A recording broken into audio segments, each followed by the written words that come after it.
Start recording और display को करते हैं यहाँ पे आकर हम कैप्चर, डिस्प्ले कैप्चर, ओके। और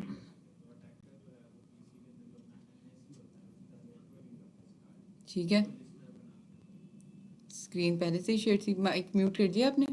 अच्छा लेफ्ट भी कर दिया, ठीक है। इसको क्या हुआ है?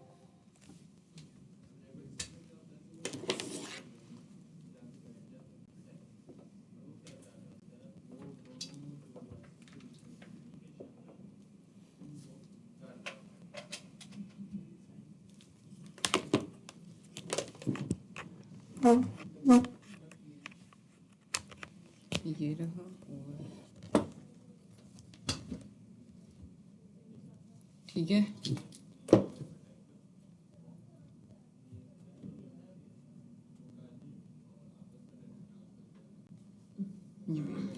अब क्या काम था हमारा कि हमने गिटहब को देखा हुआ है, गिट और गिटहब नहीं देखा, ठीक है। तो आज क्योंकि हमारी क्लास भी ऊपर ही है तो हम लोग गिट और गिटहब को देख लेते हैं। पहले आप लोग असाइनमेंट चेक करवा दें अपनी, क्या किया हुआ है आप लोगों ने। इसके साथ HDMI कनेक्ट होती है लैपटॉप के? हाँ, पीछे पोर्ट है, ये लें, इसको ज़रा आप लगाएं और इसके साथ और दिखाएं आपने क्या काम किया हुआ है। ये लें,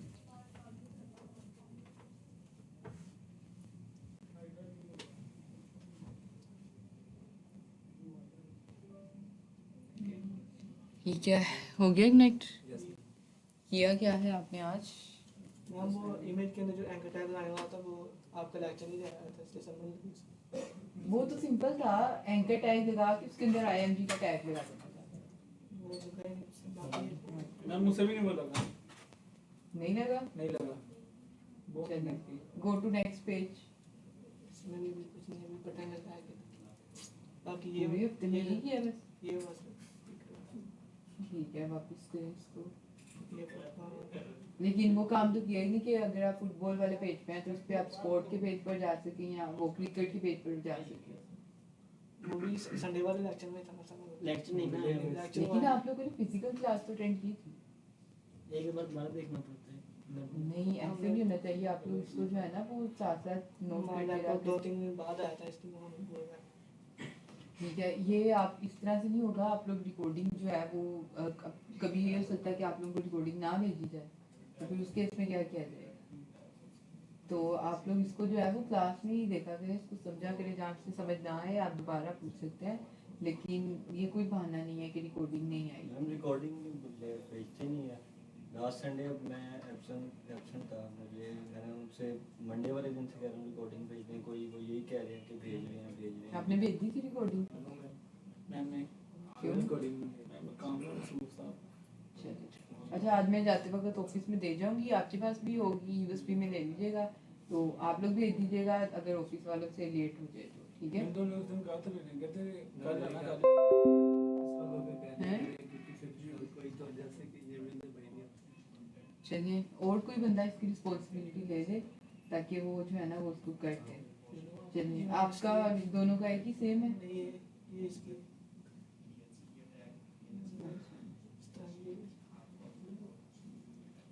ठीक है, क्लिक हियर पे क्लिक करें तो ये बटन लगाया है इसने। ठीक है। आपकी असाइनमेंट चलिए, आपका फल जो है ठीक है।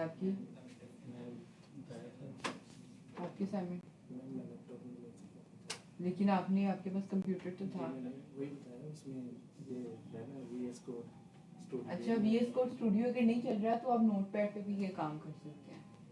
नोटपैड तो हर विंडो के अंदर होता है ना, तो आप सिस्टम वर्क की तरह बहुत सामने तो इसमें सर्च किया कि YouTube भी चल सकता है। मैं बस ये ले लेता हूँ लैपटॉप पर मैं आपका सिंपल नहीं है, करके देना सिंपल है, ठीक है। और वर्किंग इस पे बटन पे क्लिक करने पर कहीं नेविगेट कर रहा है? नहीं, वो मुझे आ नहीं रहा था। तो बाकी जो आपने कहा था कि लिंक वगैरह किसी चीज़ का लगाना वो लगाया। अभी देखें जैसे ये इसकी वेबसाइट है वो भी था ऐसे नेक्स्ट पेज पे जाके ओपन होगा ठीक है ऐसे गुड आपकी इंशाल्लाह कर देख रहा है लैपटॉप में। चलो लाइन की ट्रेनिंग दे दें अरे बटन कैसे वर्क करता है बताया तो था बटन के अंदर एंकर टैग लगाते हैं बटन के अंदर जो आपने पेज को लिंक करने के लिए टैग यूज किया ना वही टैग आप बटन के अंदर ये लगाएं जरा इस पे बटन के अंदर वही टैग जो है वो आप लगा दें तो वो काम कर लेगा हो गया नहीं नहीं नहीं हुआ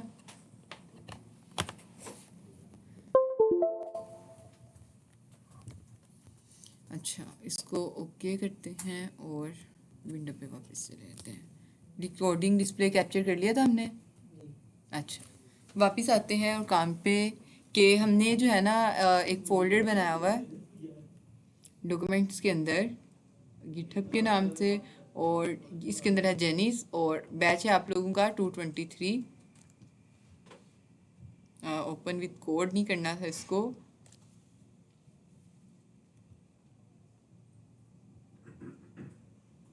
राइट क्लिक और न्यू फोल्डर क्रिएट करते हैं इसी के अंदर और आप लोगों के बैच का क्या नाम है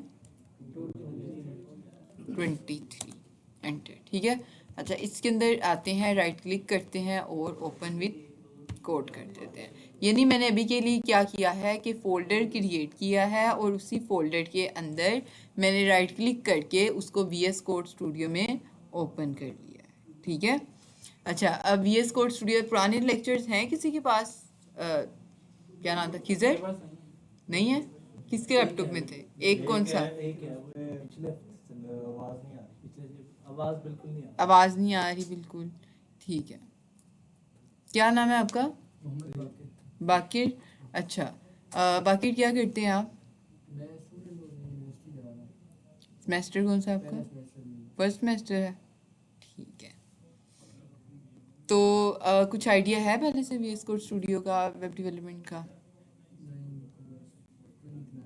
ठीक है लैपटॉप है ठीक है हाँ जी क्या कुछ पूछना है आपने अच्छा क्या काम है कि आप लोग जो है सबसे पहले काम करने के लिए हमें चाहिए होगा एक सॉफ्टवेयर जिसका नाम है VS कोड स्टूडियो तो हम यहाँ पे आ जाते हैं और सर्च करेंगे VS कोड स्टूडियो एंटर करेंगे तो ये लिंक आ जाएगा हमारे पास हम इसके ऊपर क्लिक करेंगे तो इसको यहाँ से डाउनलोड फॉर विंडोज़ करेंगे जब ये यहाँ से डाउनलोड हो जाएगा तो आगे का प्रोसेस आपको पता है कि आपने इसको इंस्टॉल करना है और जितने भी बॉक्सेस आएंगे ना आपने उन सबको टिक कर देना है इसके अंदर चेक बॉक्सेस जैसे होते हैं ना आपने उन सबको टिक कर देना है ठीक है जब आप टिक कर देंगे उनको तो उसके बाद क्या होगा कि आपको जो है ना वो जब आप किसी भी फोल्डर में जाएंगे आप नया फोल्डर क्रिएट करेंगे और फोल्डर के अंदर जाकर आप राइट क्लिक जब करेंगे जैसे मैंने अभी काम के लिए क्या किया एक नया फोल्डर बनाया ठीक है उसके ऊपर मैंने डबल क्लिक किया फोल्डर के अंदर चलेगी राइट क्लिक करूंगी तो मेरे पास आ रहा है ऑप्शन ओपन विद कोड का ठीक है जब मैं इसके ऊपर क्लिक करूंगी तो मेरा ये वाला फोल्डर VS कोड स्टूडियो में ऑटोमेटिकली जो है वो ओपन हो जाएगा ठीक है ये इतना काम है अब अगला काम क्या है कि हमने इसके अंदर बनानी है फाइल का नाम हम रख लेते हैं index.html इंडेक्स है हमारी फाइल का नाम और .html है हमारी एक्सटेंशन कि हम किस लैंग्वेज में काम कर रहे हैं और हम लोग HTML के साथ काम कर रहे हैं इनिशियल कोड हम कैसे लिखते हैं शिफ्ट और 1 का जो बटन है हम इकट्ठा प्रेस करेंगे तो ये हो जाएगा हमारा initial code save control B title के अंदर जाकर हम क्या चेंज करते हैं वेबसाइट का टाइटल HTML लर्निंग LEAR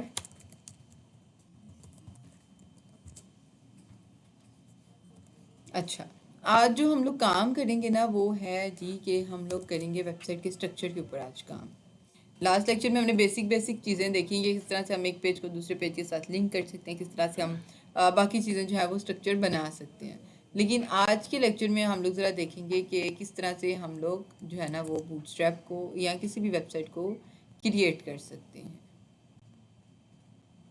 ये रही आपकी वेबसाइट अच्छा इस वेबसाइट में देखिए हमारे पास है सबसे पहले ये हेडर ठीक है अब इस वेबसाइट में हमारे पास दो चीज़ें हैं फर्स्ट पे एक हेडर है और एक है नैव बार आप होती है जहाँ पे आपके डिफरेंट पेजेस के लिंक होते हैं, आप उसके ऊपर क्लिक करें तो आप एक पेज से दूसरे पेज पर जो है ना वो नेविगेट कर सकते हैं। ये हैं वो आपके सारे के सारे लिंक, तो इसलिए हम इसको कहते हैं नैव बार। और ये है आपका हेडर जहाँ से आपको इन्फॉर्मेशन मिलती है थोड़ी बहुत, या कोई भी अगर कोई सेल होती है या उसके बारे में कोई डिस्काउंट होता है तो ये आपको यहाँ पे देखने को मिलता है, यानी इन्फॉर्मेशन जो है वो आपको यहाँ से देखने को वेबसाइट के बारे में मिलती है, तो इसको हम लोग कहते हैं हेडर। तो हम यहीं पे आ जाते हैं, हम वेबसाइट बनाने की कोशिश करते हैं, सेव करते हैं। सबसे पहले आप मुझे ये बताएं कि आपकी जो ये वेबसाइट है, इस वेबसाइट के कितने सेक्शन है? ये जो नैव बार है इसके कितने सेक्शन है?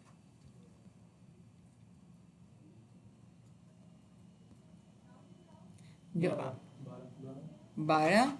ठीक है, सारे यही कहेंगे कि 11 या 12, ऐसे ही है।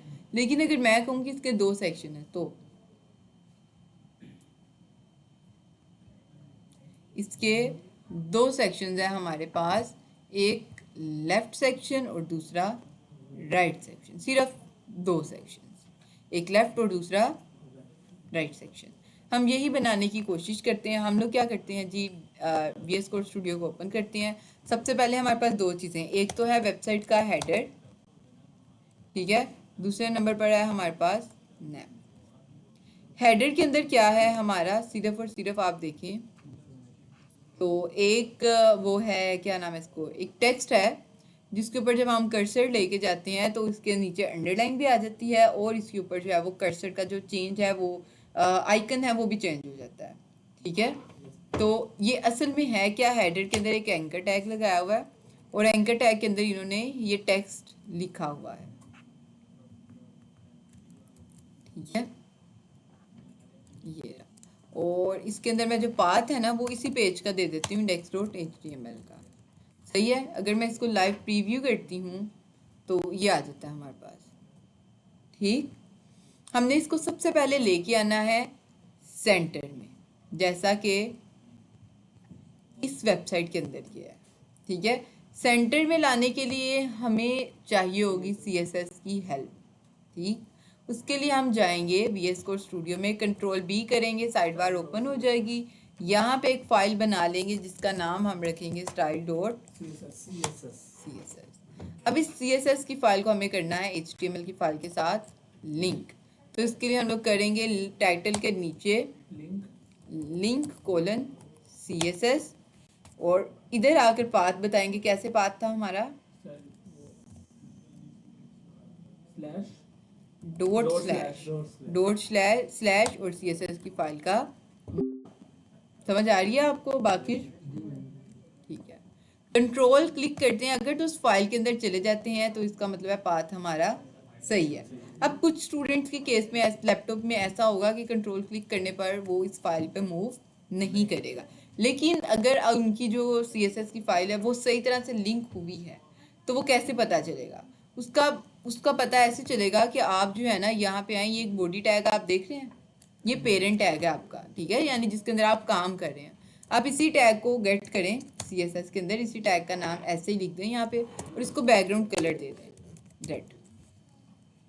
अगर तो ये बैकग्राउंड कलर आपकी वेबसाइट पे इम्प्लीमेंट हो जाता है तो आपकी CSS फाइल HTML फाइल के साथ सही तरह से लिंक हो चुकी है। लेकिन अगर बैकग्राउंड कलर अप्लाई नहीं होता, इसका मतलब है कि ये सही तरह से लिंक नहीं हुई, ठीक है। अच्छा, अब क्या किया है हमने, हेडर के टैग को लेना है। आप देखें कि मैंने वो हटा दिया, ये रहा। अच्छा, मेरा ये टेक्स्ट है, मैं इसको लेके आना चाह रही हूँ यहाँ पे सेंटर में, ठीक। इसके लिए मुझे CSS की प्रॉपर्टी लेनी पड़ेगी, हेडर को मुझे गेट करना पड़ेगा। मेरे टैग का नाम क्या है, हेडर। मैं यही हेडर का नाम यहाँ से कॉपी करती हूँ और एंगुलर ब्रैकेट्स के बगैर डायरेक्ट CSS की फाइल में आकर लिख के कर्ली ब्रैकेट्स लगा देती हूँ, ठीक है। और मैं इसको कहती हूँ कि टेक्स्ट अलाइन सेंटर। तो आप देखेंगे कि ये इस तरह से सेंटर में आ चुकी है। अब CSS का थोड़ा सा हम लोग जो है ना वो स्ट्रक्चर समझ लेते हैं। ये हेडर आप लोगों का क्या है, सिलेक्टर। हेडर क्या है आप लोगों का, सिलेक्टर, यानी आपने किस एलिमेंट को या किस चीज़ को स्टाइल करना है। इसकी जगह पे आप एलिमेंट का नाम लिख सकते हैं, एलिमेंट की क्लास का नाम लिख सकते हैं, एलिमेंट की आईडी का नाम लिख सकते हैं। ये सारी चीज़ें जो मैंने बात की हैं इनके बारे में मैं अभी आप लोगों को बताती हूँ, लेकिन इसके बाद आप लगाएंगे कर्ली ब्रैकेट्स। ये हम बात कर रहे हैं CSS के सिंटैक्स के बारे में, ठीक है। आपने HTML का सिंटैक्स देखा, उसमें होते हैं हमारे पास टैग्स, एट्रीब्यूट्स, एलिमेंट्स, ये लास्ट लेक्चर में हमने चीज़ें देखी हुई हैं। CSS के सिंटैक्स में हमारे पास आते हैं सेलेक्टर, यानी किस एलिमेंट को हमने जो है वो स्टाइल करना है। उसके बाद आती है आपकी प्रॉपर्टी, यानी इस सेलेक्टर के ऊपर आपने कौन सा स्टाइल जो है वो अप्लाई करना है। ऊपर के केस में देखिए हमारी प्रॉपर्टी का नाम क्या है, टेक्स्ट अलाइन। प्रॉपर्टी के आगे आती है हमारी वैल्यू, इस केस में हमारी वैल्यू क्या है, सेंटर। और अगर मैं कंट्रोल क्लिक करूं, कंट्रोल एंटर करूं सेंटर पे, बल्कि सेंटर को रिमूव करने के बाद कंट्रोल एंटर करूं, तो ये इसकी सारी की सारी प्रॉपर्टीज है। अभी मैंने सेंटर किया था, अगर मैं एंड पे करूंगी तो आप देखेंगे, मैं इनको कमेंट कर देती हूँ तो ये एंड पे चलेगी, ठीक है।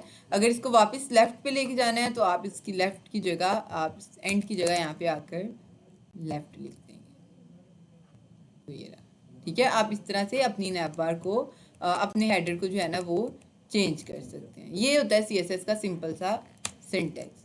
ये क्या है आपका सिलेक्टर, और ये क्या है प्रॉपर्टी, और ये क्या है प्रॉपर्टी की वैल्यू। ये तीन चीज़ें आपने CSS में जो है ना वो पास करनी होती है। अगली चीज़ आती है जी हमारा बैकग्राउंड कलर। आप यहाँ पे देखें, इसका बैकग्राउंड कलर ये पर्पल सा है और टेक्स्ट का कलर है वाइट। पहले हम लोग कर लेते हैं बैकग्राउंड कलर, क्योंकि अगर मैं टेक्स्ट का कलर वाइट कर दूंगी तो वो वाइट के साथ मर्ज हो जाएगा। करके देख लेते हैं। आप देखिए सबसे पहले हेडर है, हेडर के अंदर एंकर टैग है और एंकर टैग के अंदर हमारा टेक्स्ट है। तो अगर मैं हेडर को कहती हूँ ना कलर वाइट, कलर वाइट करने के लिए, टेक्स्ट का कलर वाइट करने के लिए आपके पास प्रॉपर्टी है कलर वाइट, तो मैं इसको कह देती हूँ कलर वाइट। इम्प्लीमेंट हुई है कलर वाइट, वालेकुम अस्सलाम, नहीं हुआ। तो क्यों नहीं हुआ, क्योंकि जो आपका टेक्स्ट है वो किस टैग के अंदर है, एंकर टैग के। तो फिर आपको क्या करना पड़ेगा, यहाँ पे आकर कहना पड़ेगा कि ए के टैग का कलर जो है ना वो आप वाइट कर दो। ए का टैग और इसका जो है ना वो मैं कलर वाइट कर देती हूँ, ठीक है। अब आप देखिए खत्म हो गया यहाँ से, लेकिन वो यहाँ पे मौजूद है क्योंकि वाइट के साथ कलर क्या हो गया, मर्ज हो गया, नजर नहीं आ रहा। अब इसका हमें ये कलर लेना है। अब इसके लिए दो तरीके हैं, या तो आप कलर पिकर की एक एक्सटेंशन होती है हमारे पास, वो इंस्टॉल कर लें, ये रहा, ठीक है। और कलर पिकर, कलर जिला ये है, क्रोम की जो है ना वो एक्सटेंशन, आप इसको ऐड टू क्रोम कर लें, ऐड एक्सटेंशन। आपके पास यहीं पे एक आइकन आ जाएगा, ये रहा, इस पे कलर क्लिक करते हैं कलर जिला पे और इसको कंट्रोल W करते हैं, ये रही वेबसाइट, ठीक है। मैं यहाँ जाके एक्सटेंशन के बटन पे क्लिक करूंगी, कलर जिला को सिलेक्ट करूंगी, ये रहा।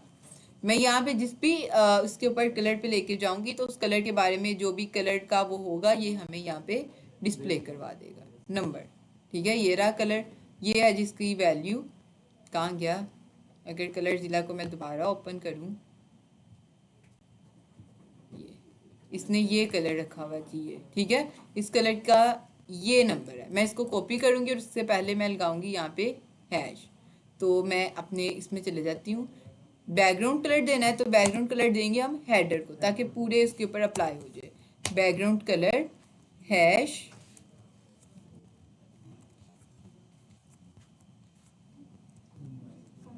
हैश का चले गया हमारा, ये रहा 3 बेचा हैश, और ये रहा, ठीक है। अब आप देखेंगे कि हमारे पास भी बैकग्राउंड कलर यही आ गया। अगर मैं बैकग्राउंड कलर देती एंकर टैग को, अब आप लोगों का क्वेश्चन ये आ सकता है कि मिस आपने टेक्स्ट का कलर जो है वो ए टैग को दिया है, लेकिन आप बैकग्राउंड कलर हेडर को दे रही हैं, ठीक है। अब अगर मैं बैकग्राउंड कलर देती एंकर के टैग को, तो आप देखें बैकग्राउंड कलर सिर्फ इतना अप्लाई होना था, पूरी स्क्रीन पे अप्लाई नहीं होना था। अब ये क्यों, हेडर के केस में पूरी लाइन पे कलर अप्लाई हो रहा है, लेकिन ए टैग के केस में सिर्फ इतने टेक्स्ट पे कलर अप्लाई हो रहा है, क्यों? एंकर टैग के अंदर टेक्स्ट है। कंडीशन है। कंडीशन भी हो सकती है, ये कंडीशन है। और इसके अलावा क्योंकि मैम ये हेडर है, इसको हमने हेडर के अंदर लिखा है, ठीक है, इस वजह से। ठीक है, और इसकी जो असल वजह है वो ये है कि ये है, यहाँ पे कॉन्सेप्ट आता है इनलाइन और ब्लॉक एलिमेंट का। इनलाइन एलिमेंट्स होते हैं और ब्लॉक एलिमेंट्स होते हैं। विजिबिलिटी के लिहाज से आपके एलिमेंट्स दो तरह के होते हैं, इनलाइन और ब्लॉक। इनलाइन एलिमेंट्स के कौन से होते हैं?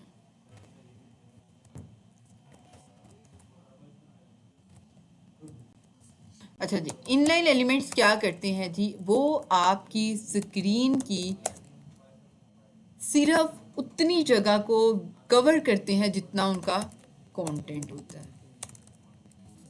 ठीक है, जितना उनका कंटेंट होता है।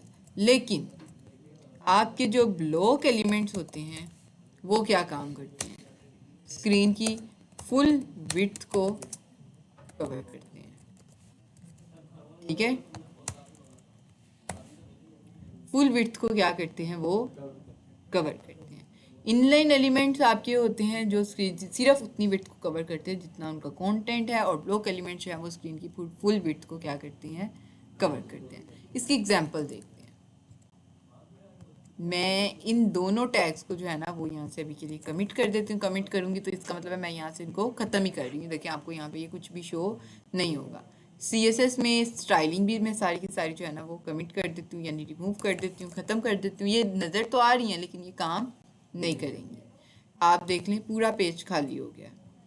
वापस आते हैं index.html में, और यहाँ पे आकर मैं कहती हूँ कि भाई एक हेडिंग ले लो H5, ठीक है, और इसमें हम लोग टेक्स्ट लिखते हैं हेलो HTML। वैसे ही मर्जी है अभी आपकी, आप H1 ले लें, H6 ले लें, H5 ले लें। अभी कोई हम लोग स्ट्रक्चर तो बना नहीं रहे, सिर्फ एक कॉन्सेप्ट समझने की कोशिश कर रहे हैं, इसलिए मैंने H5 जो है ना वो यहाँ पे यूज़ किया। अगर आप H1 यूज़ करना चाह रहे हैं तो आप वो भी यूज़ कर सकते हैं, इसमें कोई मसला नहीं है। अच्छा, ये हो गया H6। H5 आप यहाँ पे एक चीज़ देखेंगे, ये हमारा लिखा हुआ आ गया यहाँ पे हेलो HTML, ठीक है, एंटर करते हैं। अब देखिए कि ये हमारा जो टेक्स्ट है इसने सिर्फ और सिर्फ इतनी जगह ली है, आगे पूरी स्क्रीन खाली है, वाइट स्पेस है। इसके आगे मतलब हम कुछ भी लिखेंगे तो वो इसके आगे आ जाएगा, ऐसा ही है, लिखते हैं क्योंकि इस जगह जो खाली पड़ी हुई है। एक एंकर टैग लिखते हैं, और यहाँ पे भी मैं लिखती हूँ हेलो HTML। सेव। नई लाइन में क्यों आ गया, हालांकि आगे पूरी की पूरी विड्थ जो है वो स्क्रीन की खाली है, पूरी स्क्रीन ही खाली पड़ी हुई है। नई लाइन में ये क्यों आया, उधर ही आ जाता। दूसरा आपने लगाया प्रीडिफाइंड टैग्स तो हैं,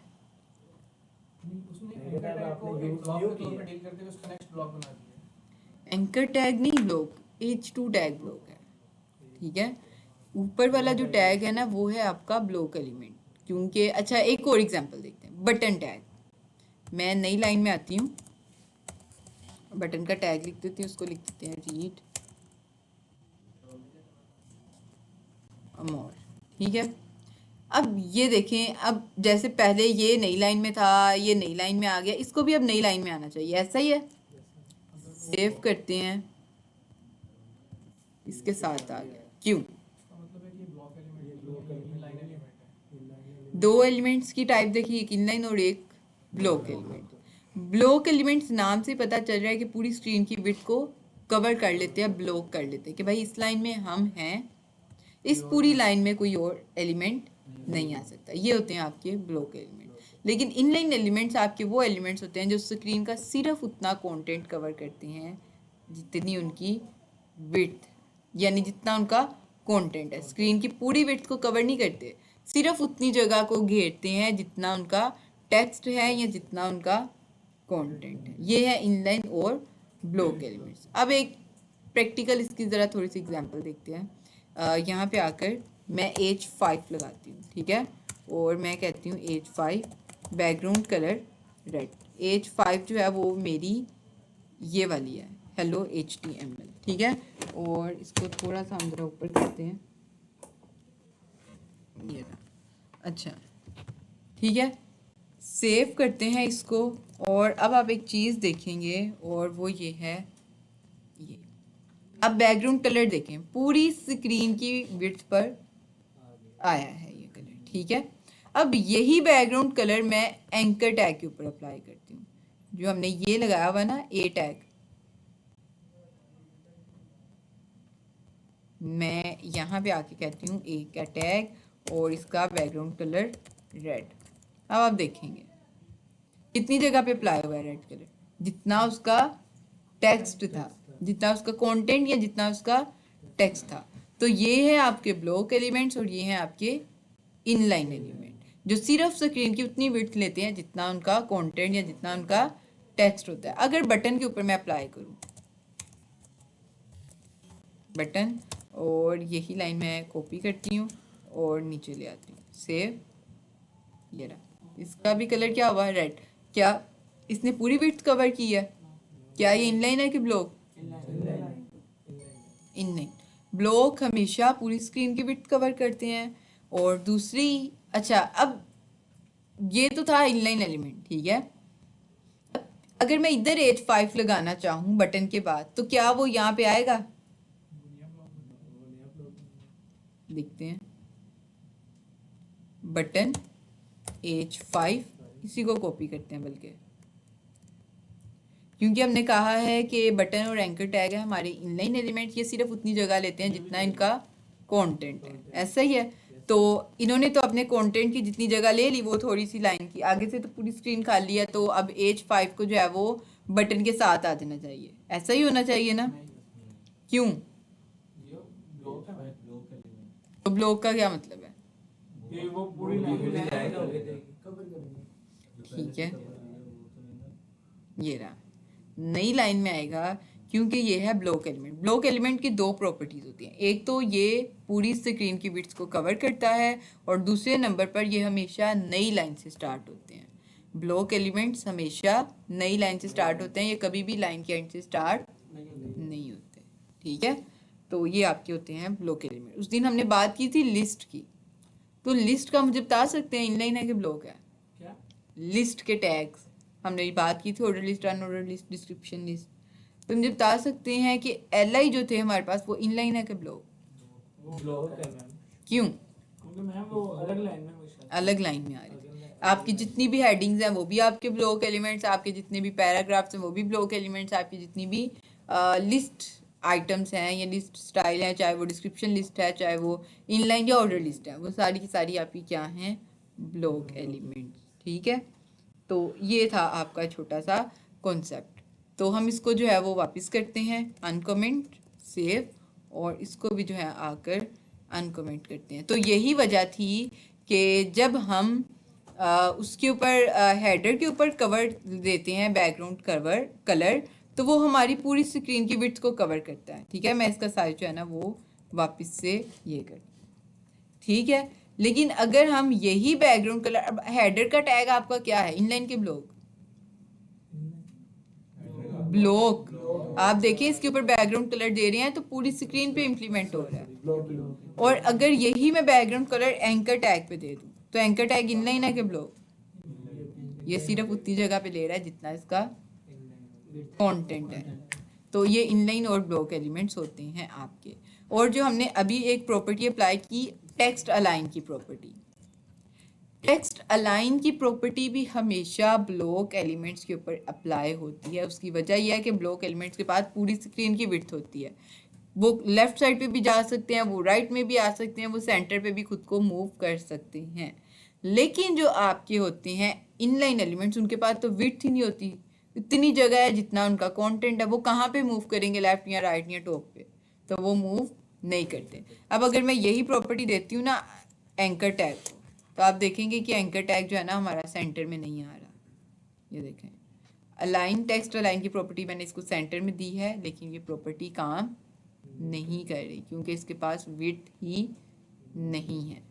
तो जब इस हमेशा ब्लॉक एलिमेंट्स के ऊपर टेक्स्ट अलाइन की प्रॉपर्टी जो है वो काम करती है। अब देखें आ गया सेंटर में, ठीक है, इस तरह से। अच्छा, ये तो था हमारा हेडर। हेडर की दे देते हैं हम लोग थोड़ी सी हाइट, इधर भी हाइट दी हुई है, हम इधर भी हाइट दे देते हैं। हम कहते हैं कि भाई हेडर विड्थ तो तुमने ले लिया स्क्रीन की पूरी 100% क्योंकि तुम एक ब्लॉक एलिमेंट थे, इसलिए हाइट ले लो। हाइट इसको हम लोग दे देते हैं कोई 30 पिक्सल की, ये रहा, ठीक है। एक मसला आ गया है, ये टॉप को चले गया है, नहीं वो नीचे को आ रहा है। तो इस मसले को ख़त्म करने के लिए हमारे पास ना एक कॉन्सेप्ट होता है बॉक्स मॉडल का। ये कौन सा कॉन्सेप्ट होता है? Box model. Box model. अब बॉक्स मॉडल क्या है? बॉक्स मॉडल कॉन्सेप्ट है आपका एक CSS का, HTML का नहीं है ये, ठीक है। CSS का एक कॉन्सेप्ट है, ये हमें बताता है कि आपके भाई जितने भी HTML के एलिमेंट्स हैं ना, हम उसको कंसीडर करते हैं एक बॉक्स की तरह, ठीक है, एक बॉक्स की तरह। अब इसके एक एग्जांपल ले लेते हैं। अच्छा, इसको देख लेते हैं कि बॉक्स मॉडल आपके HTML को कंसीडर करता है बॉक्स की तरह, इसलिए इसको नाम दिया जाता है बॉक्स मॉडल का। इसके अंदर हमारे पास होती हैं 4 चीज़ें। कौन कौन सी? पैडिंग, मार्जिन, बॉर्डर और कंटेंट, ठीक है। सबसे पहले होता है आपका कंटेंट, फर्स्ट नंबर पर, इसको ऊपर ही ले जाते हैं। फर्स्ट नंबर पर आपका कंटेंट होता है, जो कि होता है आपका टेक्स्ट या जो भी आपने यहाँ पे लिखा हुआ होता है।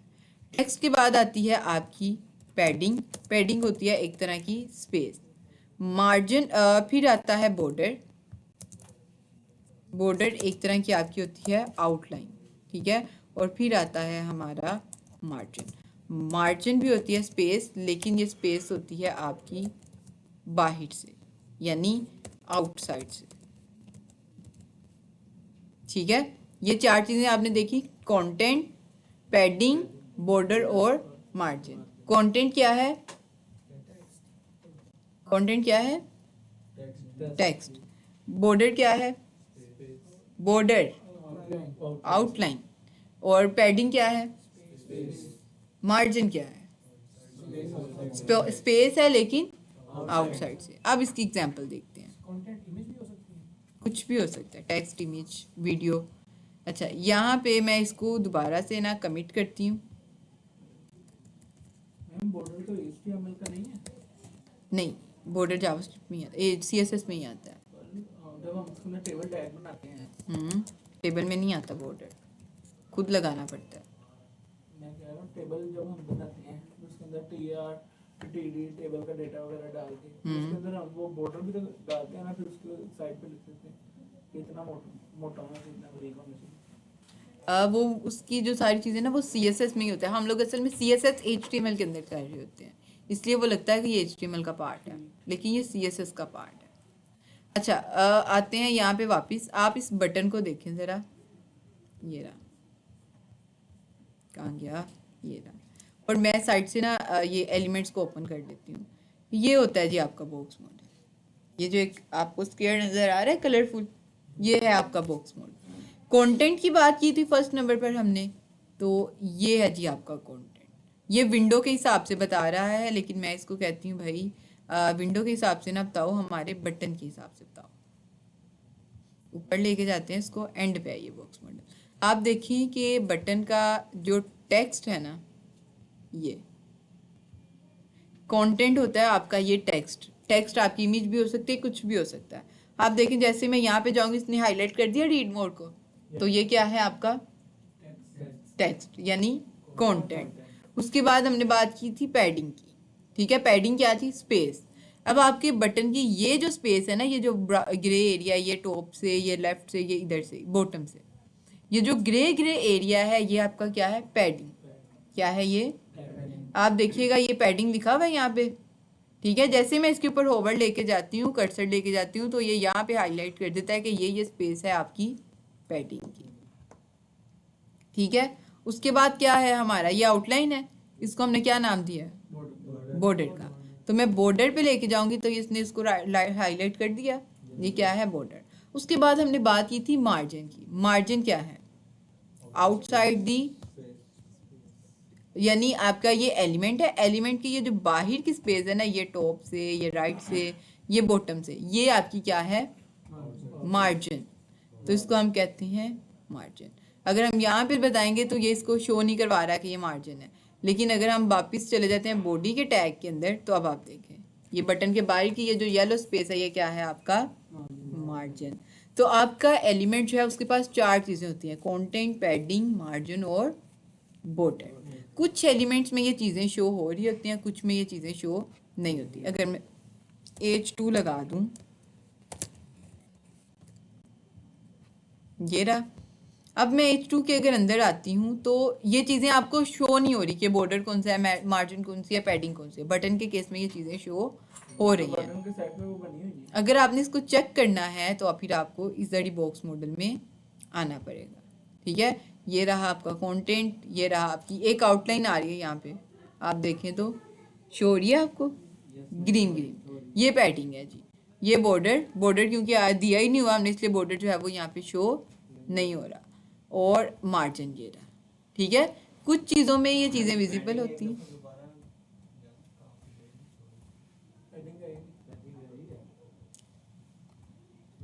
ये जो स्पेस है ना, ये आपकी पैडिंग है, ये स्टिकर उतरेगा ना एलसीडी का। अच्छा, ये पैडिंग है, इसको हम लोग एडजस्ट करके देख लेते हैं।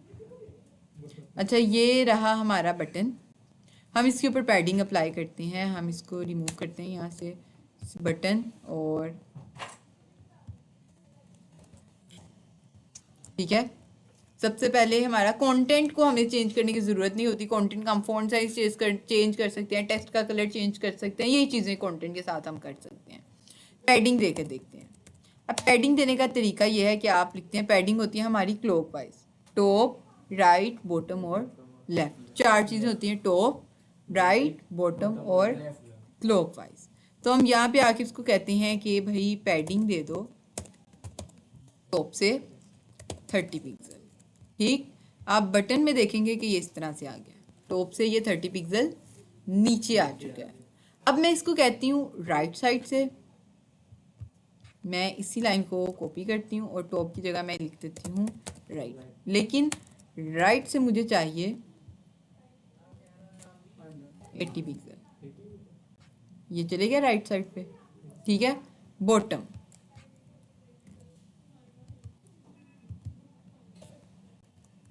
बॉटम से मुझे 100 पिक्सल चाहिए, 1000 ज़्यादा ही हो गया, 100, ये रहा। ठीक है, अब आता है लेफ्ट साइड, तो लेफ्ट साइड से मुझे पैडिंग चाहिए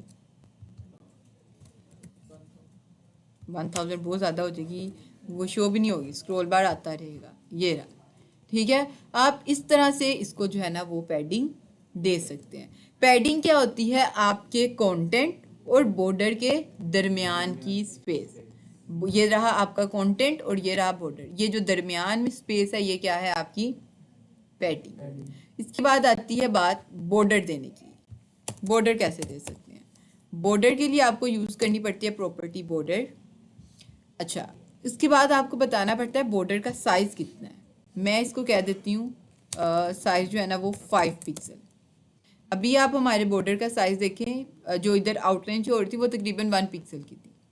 ठीक है, मैं इसको कहती हूँ बॉर्डर 5 पिक्सल। उसके बाद बॉर्डर का डिज़ाइन, मैं इसको कहती हूँ सॉलिड लाइन होनी चाहिए, और कलर इसका मैं जो है ना वो कर देती हूँ रेड, ये रहा। ठीक, 5 पिक्सल बॉर्डर, डिज़ाइन इसका सॉलिड यानी स्ट्रेट लाइन चाहिए, और उसके बाद कलर इसका क्या है, रेड। मैं इसको चेंज कर देती हूँ, सॉलिड की जगह मैं इसको कहती हूँ डॉटेड। आगे डॉट्स, डॉट्स के बजाय मैं इसको कह सकती हूँ डैश्ड, तो यहाँ पे आ जाएंगी इस तरह से डैश। इसके बाद इसका साइज़ मैंने कम करना है, मैं 1 पिक्सल कह देती हूँ इसको, बारीक हो जाएंगी। ठीक है, आप इसको स्टाइल कर सकते हैं। अगर आपको बॉर्डर जो है सिर्फ टॉप से चाहिए तो आप यहाँ पे आके सिर्फ कहेंगे बॉर्डर फ्रॉम टॉप, सिर्फ टॉप से देगा, बाकी साइड से वो बॉर्डर बटन का जो डिफॉल्ट है वही दे देगा। ठीक है, लेफ्ट से चाहिए, टॉप से चाहिए, बॉटम से चाहिए, आप ऐसे ही उसको बता सकते हो। तो मैम सीएसएस जो है वो सिंपल लफ्ज में है। हाँ बिल्कुल, ये रहा राइट साइड से जो उसने कलर दिया है वो ग्रीन ग्रीन कलर दे दिया इसको। ठीक है, इस तरह से आप इसको स्टाइल कर सकते हैं। अब एक मसला है, पैडिंग देखिए हमने दिया है लेकिन हमने कोड जो है हमारा 4 लाइनों का हो चुका है यहाँ पे। ठीक है, यानी 4 लाइंस का कोड लिख के हमने सिर्फ और सिर्फ एक काम किया और वो काम है हमने पैडिंग दी है। इस तरह से नहीं होना चाहिए। आपका कोड हमेशा कम होना चाहिए लेकिन वो कोड आपका काम जो है वो ज़्यादा करता हो। ठीक है, उसके लिए आप क्या करेंगे, ये 4 लाइनों का कोड लिखा है, आप ये 4 लाइन एक लाइन 4 लाइनों का कोड एक लाइन में भी लिख सकते हैं। वो कैसे, आप सिर्फ यहाँ पे लिखें पैडिंग, टॉप राइट बॉटम और लेफ्ट लिखने की ज़रूरत नहीं है। आप यहाँ पे आए, क्योंकि हमने बात की है कि ये क्लॉकवाइज चलता है, टॉप राइट बॉटम और लेफ्ट। क्या हुआ है, हुआ है कि नहीं? नहीं इसकी तरफ से है। अब ये बंद हो गई, चलेगा लैपटॉप ये रिमोट चल रहा है। टाइम कितना हो गया इसका? बंद करके दोबारा चला दे इसको, बटन पे ये प्रेस करके इसको दोबारा चला दे। आगे थोड़ा ये आगे बटन नजर में आ रहा है, इस पर कुछ नहीं है।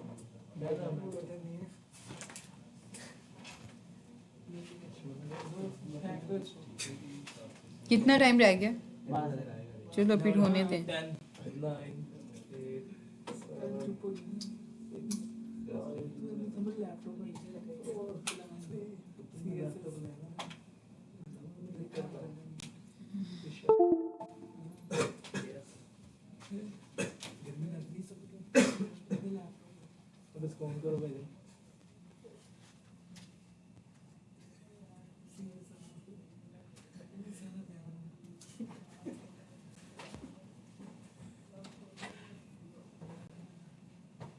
बस मैम इसके पैसे पूरे हो गए।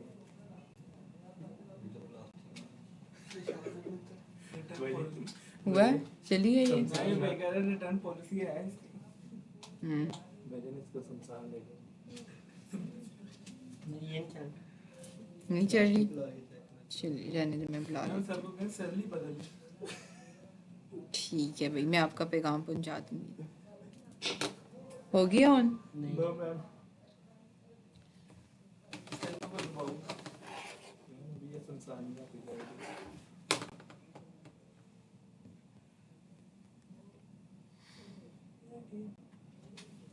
हेलो साहिल भाई, इधर आइएगा, एलईडी ऑन करनी है।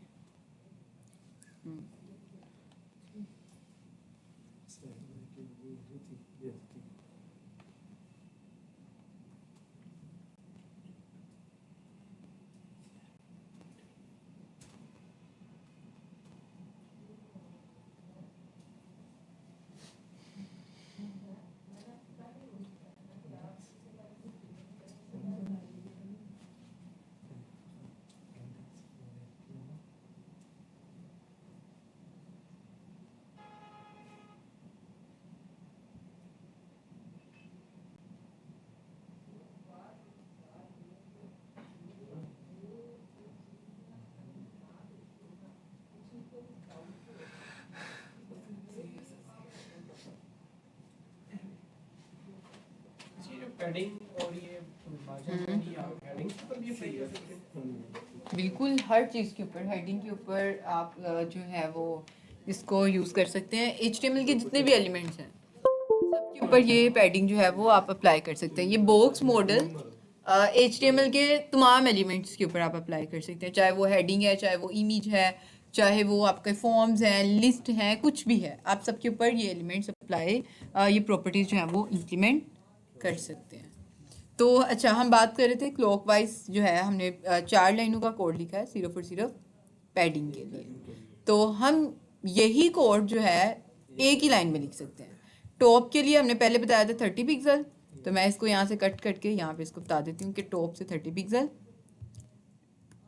इसको कट करती हूँ, ये राइट से है, सेकंड वैल्यू हम इसको देंगे तो ये कंसीडर कर लेगा ये किसके लिए है, राइट के लिए।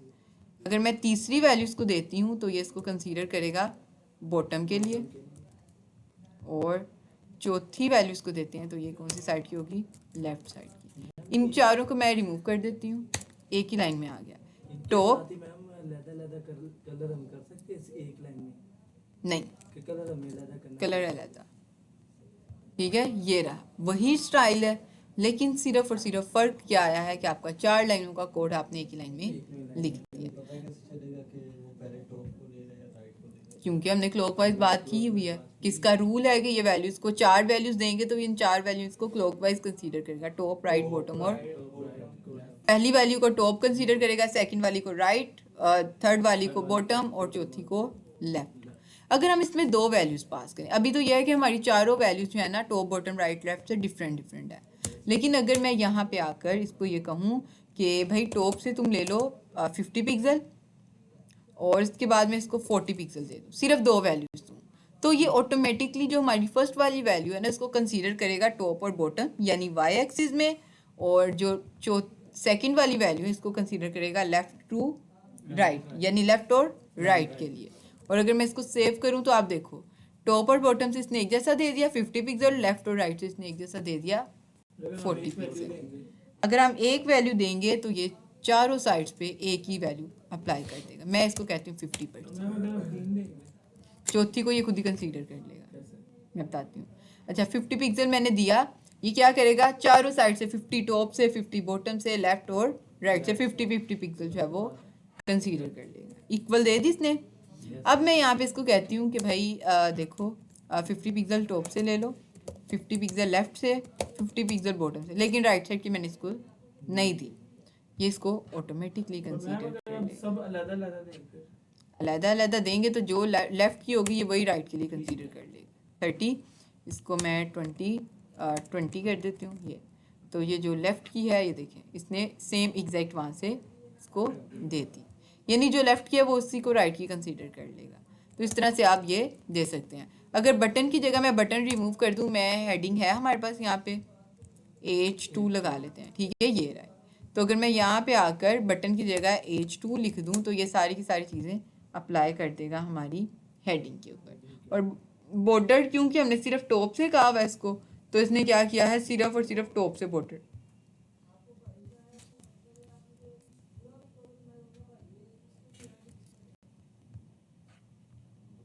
ठीक है, इस तरह से ये काम जो है ना वो करता है। अब आ जाती है बारी हमारी इस चीज़ की कि हमने बनानी थी नैव बार का स्ट्रक्चर। हमने बात की कि एंकर टैग चाहिए था हमें, H2 नहीं चाहिए। और अब देखें कि मेरा जो हेडर है या एंकर टैग है वो काम नहीं कर रहा। मैंने बैकग्राउंड कलर ये पर्पल सा दिया हुआ है, लेकिन वो पर्पल बैकग्राउंड कलर इंप्लीमेंट नहीं हो रहा, क्योंकि मैंने बैकग्राउंड जो पर्पल है वो दिया हुआ है हेडर के टैग के ऊपर, लेकिन हेडर के टैग को मैंने यहाँ पे क्या किया हुआ है, ख़त्म किया हुआ है। तो जब तक HTML के अंदर आपका टैग मौजूद नहीं होगा जिसको आपने CSS में स्टाइल किया है, तब तक स्टाइलिंग आपकी शो नहीं होगी। अब इनके दरमियान मुझे देनी है इस तरह से स्पेस, तो मैं क्या दूंगी इसको, लेकिन लेफ्ट राइट से पैडिंग देने की ज़रूरत नहीं है, ठीक है। मुझे कहाँ से चाहिए पैडिंग, सिर्फ और सिर्फ टॉप और बॉटम से। तो मैं इधर ही आऊँगी और मैं इसको कह देती हूँ हेडर, आप ले लो पैडिंग, ठीक है।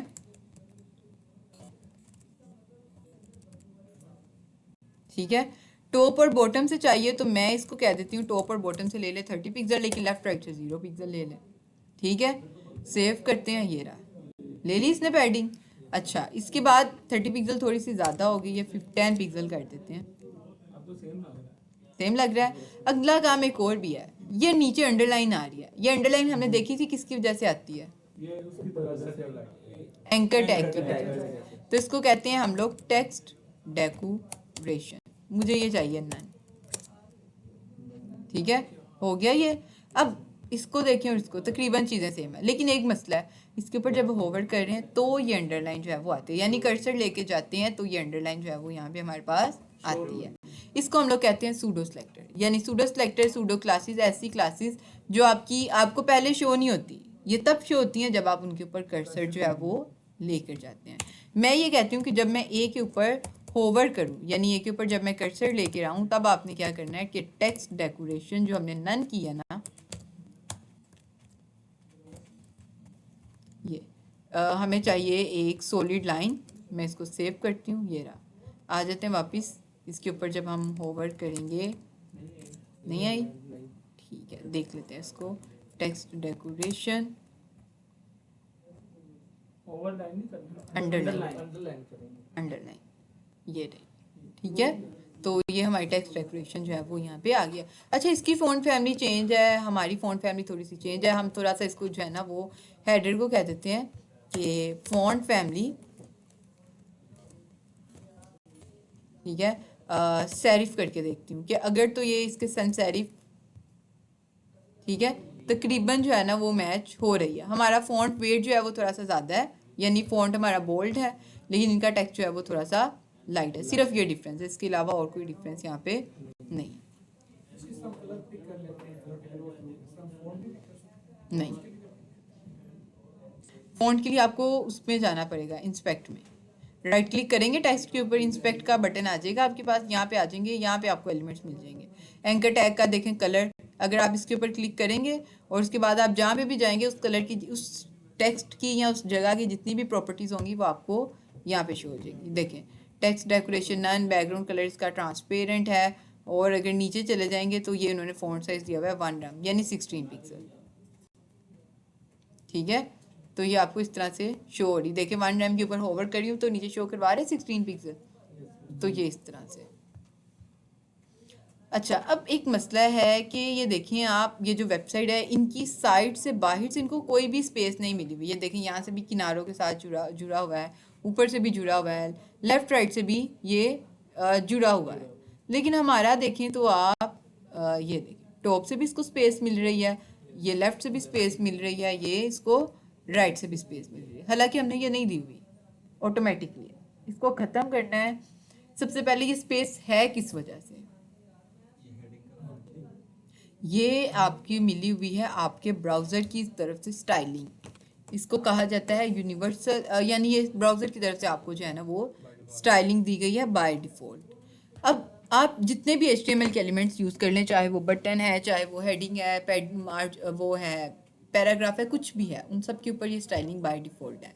जैसे आप देखें आपके ब्राउज़र का बैकग्राउंड कलर वाइट है, ठीक है, टेक्स्ट इसके ऊपर ब्लैक आते हैं। अब ये भी तो हो सकता है कि बैकग्राउंड कलर ब्लैक हो, टेक्स्ट वाइट हो, नहीं होता, क्योंकि डिफ़ॉल्ट ब्राउज़र ने इसको बैकग्राउंड कलर वाइट ही दिया हुआ था। वो तो आप थीम चेंज करें तो वो चेंज होता है, वो अदरवाइज़ वो चेंज नहीं होता, ठीक है। अच्छा, अगर आपने ये स्टाइलिंग जो ब्राउज़र की तरफ से आपको डिफ़ॉल्ट मिली है वो ख़त्म करनी है, तो उसके लिए आपको लाइन नंबर 1 पे आना है, वहाँ पे आके एक स्टार लगा देना है। स्टार, ये उसको कहते हैं हम लोग स्टैटिक, ठीक है। और इसका नाम क्या है, ये है एक यूनिवर्सल सिलेक्टर। इस स्टैटिक के अंदर आप कुछ भी लिखेंगे तो वो आपकी पूरी वेबसाइट पे इम्प्लीमेंट होगा।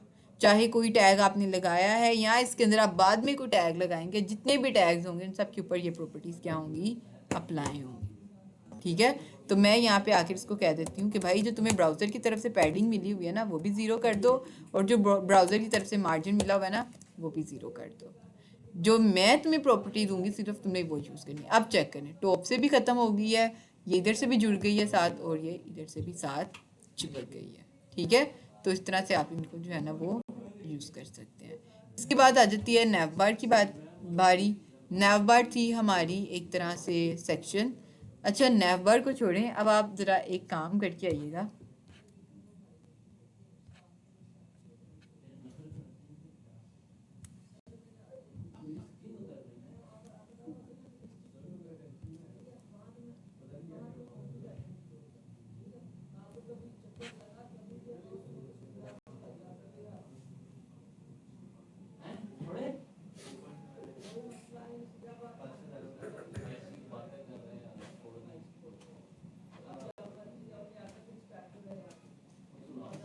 ये राज, आपने कल इस तरह से टेक्स्ट बना के आने, टेक्स्ट सेंटर में आए, ठीक है।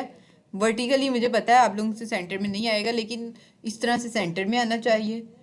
पैराग्राफ इतने ही होना चाहिए और बटन्स यही होने चाहिए। मैम आप इसके साथ पिक्चर भेज दीजिए। मैं ये भेज देती हूँ आपको, कॉपी यूआरएल करती हूँ और व्हाट्सएप बंद है इधर।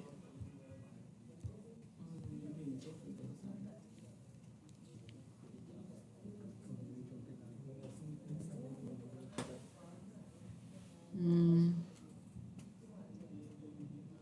223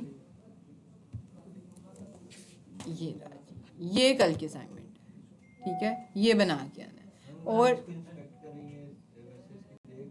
हाँ देगा, लेकिन उसको यूज़ नहीं करना, आपने खुद से बनाना है। और दूसरे नंबर पर ये बटन्स चाहे आप नीचे ना लगाएं, ये इधर ही आ जाएं या इनके साथ ही आ जाएं, लेकिन ये बटन का डिज़ाइन बिल्कुल ऐसा होना चाहिए, इस बटन का भी, इन दोनों बटन्स का भी और इनका भी। इसके लिए आप ये यूज़ कर सकते हैं, यहाँ पे आके जो एंगुलर टैग्स हैं आपके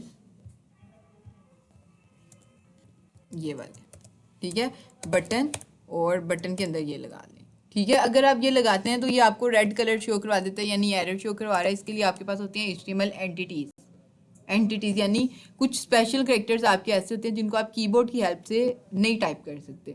जैसे कॉपीराइट का सिंबल जो होता है, आप उसको कीबोर्ड की हेल्प से टाइप नहीं कर सकते, ऐसा ही है। उसके बाद यूरो का जो साइन होता है, ये तो है यहाँ पे, ये तो हो सकता है इसमें टाइप। अब इसी तरह से आप ये आपकी HTML है, आप यहाँ पे एंगुलर ब्रैकेट लगाएंगे ना, वो तो समझेगा कि ये एक टैग बनाने की कोशिश कर रहे हैं आप, ठीक है। तो अगर आपने ये चीज़ें लगानी है तो उसके लिए आपके पास HTML एंटिटीज़ होती हैं, डॉलर का साइन, उसके बाद आपको ग्रेटर देन का साइन चाहिए तो GT और उसके बाद कोलन।